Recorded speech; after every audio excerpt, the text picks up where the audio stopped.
আর মাত্র কয়েকদিনের অপেক্ষা, তারপরেই কিন্তু বিধানসভা ভোট। এবং এই কারণেই আজকে কিন্তু শ্রমিক ভট্টাচার্য মহাশয় পৌঁছে গেছিলেন যাদবপুরের শিলিখা মোড়ে যাদবপুরের বিজেপি মনোনীত প্রার্থী সর্বরী মুখার্জিকে সমর্থন করার জন্য। এবার দেখে নেওয়া যাক আসন্ন বিধানসভা ভোটকে কেন্দ্র করে শ্রমিক ভট্টাচার্য মহাশয় কি বলছেন। ফুটবল কোচিংও করে দিতে পারেন।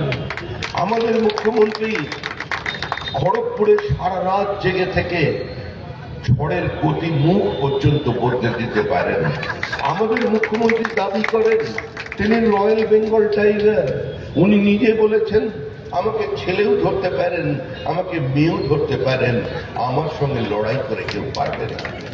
এখন আবার পশ্চিমবঙ্গের রাজনীতি করতে করতে নির্বাচনে উনি বলছেন নির্বাচনের পরেই উনি দিল্লিতে নরেন্দ্র মোদীর গদিকে সম্পূর্ণভাবে উল্টে দেবেন। পশ্চিমবঙ্গের মানুষের কথা বারবার শুনেছে। নির্বাচন যখনই আসে উনি আমাদের মায়া কাটিয়ে বারবার দিল্লি ছুটে যেতে চান। আমরা যত বলি আপনি তো আমাদের মেয়ে, ঘরের মেয়ে, ঘরে থাক, বাংলা নিজের মেয়েকে চায়, আপনি কেন দিল্লি যাবেন? কিন্তু উনি শুনতে চান না।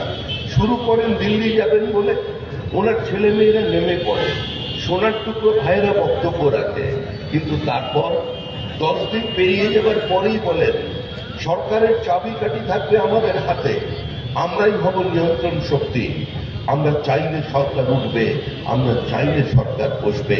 কিন্তু আশা এখনো পর্যন্ত পূর্ণ হয়নি। মুখ্যমন্ত্রী মমতা বন্দ্যোপাধ্যায় দিনের পর দিন আমাদের সামনে দাঁড়িয়ে আমাদের সমালোচনা করে চলেছেন।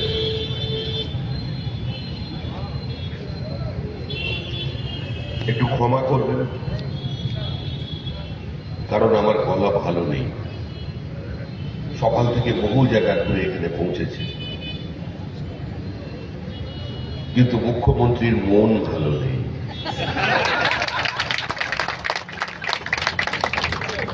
আমরা ঘুরছি, বিভিন্ন জায়গায় যাচ্ছি,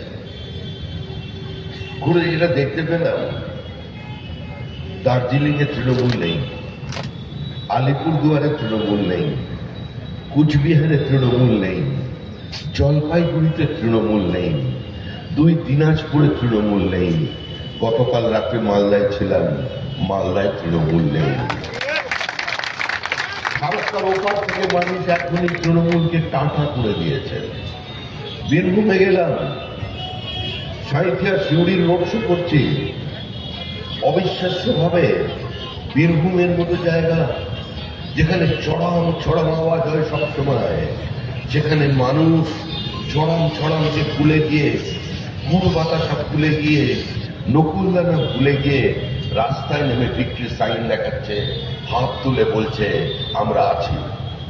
20 দিন আগে পর্যন্ত উত্তরবঙ্গের মানুষ বলছিলেন যাতে ভোটটা দিতে পারি সেই ব্যবস্থা করুন, আর আজকে 2 দিন আগে গেলাম, মানুষ বলছে গণনা কেন্দ্রে আপনাদের লোক যেন ঠিকঠাক থাকে, এজেন্ট যেন ঠিকঠাক করে।